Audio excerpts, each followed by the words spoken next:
In this video, we are going to define our first logical formula, logical condition, and that is an if-then formula. It's very effective and we will use in much more complex and advanced requirements.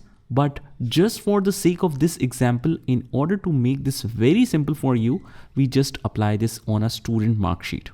So let's say that I just define this as status, and the status is, it should print here as pass or fail, and we will apply the condition that if the total percentage of any particular student is less than 50%, then he is fail, otherwise he is pass.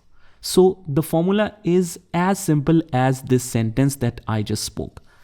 Every formula starts with equals to sign, so I'll just put equals to. If, automatically press tab after that so that it can automatically follow. If the student percentage, so just select where the percentage is.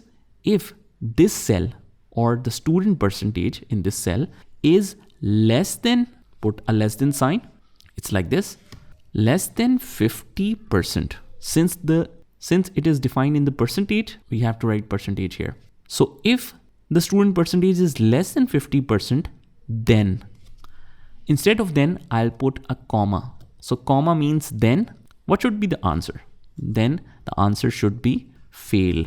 I just open the inverted commas, write fail, and then close it. Why is that? Because the logical conditions in Excel or any formula in Excel doesn't identify what fail is. Fail is just a simple text for Excel. So I just want to print it as it is without trying to process it. So it can process number, but it cannot process the text. So I want to present or print as it is. That's why I put an inverted commas on both sides. So let's read it again. If the percentage of the student is less than 50%, then he is fail. Otherwise, so for otherwise, we will again use comma. Otherwise, he is pass.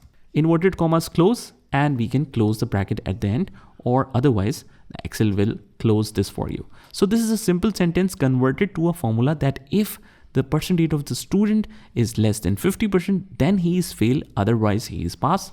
Hit enter, and now this student is pass.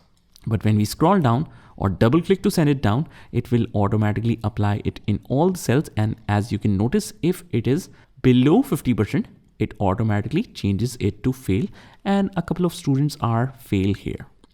So this is the simplest way and simplest example on which I applied this conditional formula of if then. Just try this by yourself, and I'll see you in the next one.